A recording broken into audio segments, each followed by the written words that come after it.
Hala, Joy Diwata, masama ang timpla sa mukha niya. Ibig sabihin, tanggap man niya na mawawala o malulusaw ang Danjoy na tambalan. Sa totoo lang po, syempre nagpapasalamat po ako sa Danjoy po kasi may love team pong Danjoy. Ngayon po, nakakapagpatuloy po ako sa pag-aaral at turning second year na po ako. At thank you rin po kay Kuya Rab. Syempre sila po yung nakaisip po na love team po ng Danjoy at kay Kalingap Dan kasi sinuportahan po nila ako dito po sa journey ko at sa Danjoy. Thank you po sa mga sponsor at supporters na patuloy po na sumusuporta sa amin. Kung hindi naman po dahil sa inyo, wala naman po ang love team ng Danjoy. At thank you din po kay Dan kasi grabe din po yung ginawa niya para maging successful po itong love team po ng Danjoy at sa suporta niya po. At yun lang po, at nilinaw ko lang po talaga na wala pong kasalanan sa akin si Dan at hindi na po ako nasaktan. Hello po mga Kalingap, mga Danjoy supporters and Danjoy sponsors. Good evening po at pasensya na po kasi ngayon lang po kami nakapag-vlog kasi galing din pong bakasyon at kakauwi lang din po. Gusto ko lang din pong linawin po sa inyo na okay lang po ako at sa yung status po ng Danjoy, wala naman pong nasaktan. Hala, Joy Diwata, masama ang timpla sa mukha niya. Ibig sabihin, tanggap man niya na mawawala o malulusaw ang Danjoy na tambalan. Ay bakas pa rin sa mukha niya na hindi siya komportable sa naging desisyon niya. Para bang napilitan na lamang siya, hindi pa rin niya tanggap na ganito ang kahihinatnan sa tambalang ito. Kahit nagpahayag na siya nang hindi umano siya apektado, ay hindi kasi nagsisinungaling ang mukha niya, para bang galing siya sa iyak. Na para bang hindi niya kayaang mawala si Dan sa buhay niya bilang love team.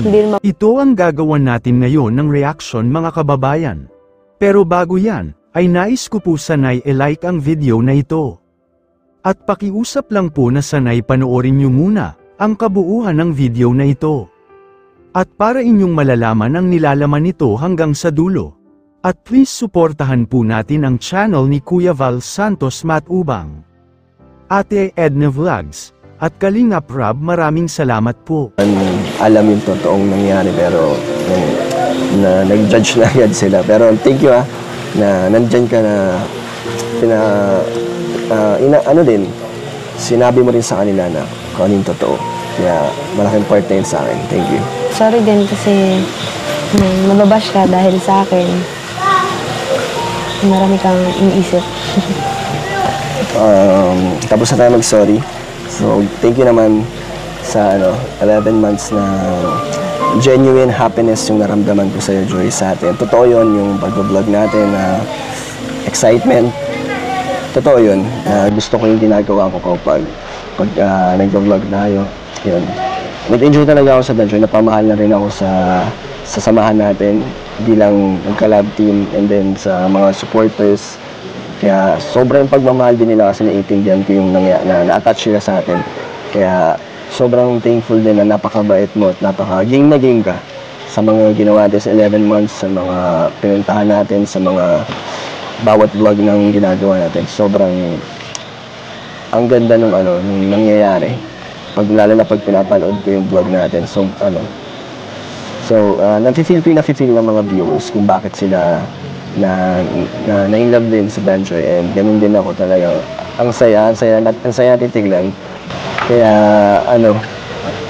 kung matapos man or magtuloy ang ating Danjoy, depende kay Rab, kay Kalingap, kay Insan kung anong decision niya. Pero, syempre, respetuhin ko yan. Pati ikaw, decision mo din, di ba? Kaya, yun lang. Thank you Don. Thank you sa 11 months. Siyempre sa sponsors, sa viewers, sa mga lagi kong nakakasama sa live ko at mga nakakausap ko sa page ko. Sobrang thank you po sa inyo. Kaya, pasensya na rin po and sorry po. Ikaw, Joy, nag-enjoy ka naman sa 11 months natin, mag-collab team. Oo naman, syempre, sobrang masaya ako kasi nabuo yung love team natin. At masaya pa din ako kahit na may ganito, may issue tayo. Sa unang episode kasi hanggang ngayon, ay nagkamabutihan na kasi sila. At dumating na sa punto na naging sila na. Paano na lang ang mga iniwang pangako ni Kalingap Dan para kay Joy? Marami kasi ang galit na ngayon kay Dan, lalo na't sa mga supporters ng Danjoy Tambalan. Kaya masasabi ko talaga na mahihirapan talaga si Joy dito. Sana hindi na lang siya pinaasa. Ano ba kasi ang isyo na ito? Wala naman sanang problema kung noon pa lang ay sinabi na ni Kalingap Dan ang totoo. Oo, andoon na tayo na alam ni Joy at ni Dan ang isa't isa. At alam nila ang mga ganap sa likod ng kanilang personal na buhay. Pero paano na lang ang mga viewers at supporters nila?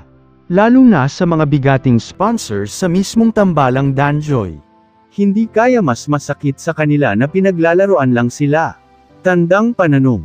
Iba kasi ang storya sa tambalang ito, dahil ang ending ay nauwi sa kapahamakan. At naging negative ang resulta sa emotional at sa mismong pisikal na aspeto. Nasa skaten kasi si Joy. Hindi nyo ba ito halata? Galing sa iyak si Joy.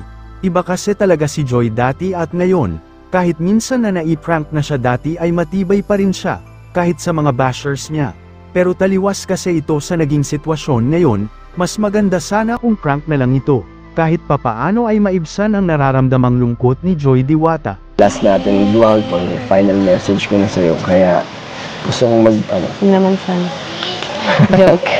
Ayoko din naman, pero bahala na. Pero ito gusto kong sabihin sa Joy na kung mawala or matapos na yung Danjoy, sana wag kang bumalik sa dating naging impact sa'yo, yung nangyari sa'yo na parang nagtago ka ulit sa sarili mo na iniisip mo yung ibang tao sa mga actions mo. Sana wag mo na kaya mangyari yun. Kasi, di ba sabi mo na sinira mo yung wall mo.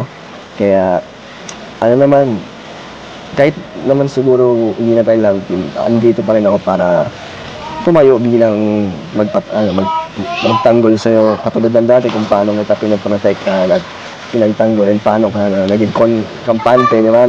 Nabuo ulit yung confidence mo. Ganun pa rin ako sa'yo. Nandito pa rin yung support ako sa'yo. Kaya sana marami na rin magtatanggol sa'yo. Ang dami na nagmamahal sa'yo ngayon. Kaya wag mo na lang hayaan na magpatalo ka ulit sa mga negativity, sa mga bashers. At sana din, kung hindi na tayo madalas magkita man, mamansin ka pa rin. Kahit sa mga sa Facebook, i-add mo na ulit ako or mag-friends na ulit tayo sa Instagram. Basta wala akong sama ng loob or wala akong galit na nararamdaman sa'yo. Basta alam kong pareho tayong may tiwala sa isa't isa, walang iwanan. And eto pa. Tingin ka. Para naman maramdaman mo na totoo itong sinasabi ko sa'yo. Dito nga sa sitwasyong ito, ay parang ayaw na makinig ni Joy sa sinabi ni Kalingap Dan, para bang nangingibabaw ang sakit na kanyang naramdaman, para bang naniniwala siya sa sinabi ni Kalingap Dan dati, pero sa isang pagkakamali lang, ang sinasabing pangako na ito ay nasisira ang lahat, mga pangako na ginagawa ito para hindi ito tuto pa rin, o promises is made only to be broken. Sana wala na lang Danjoy na tambalan.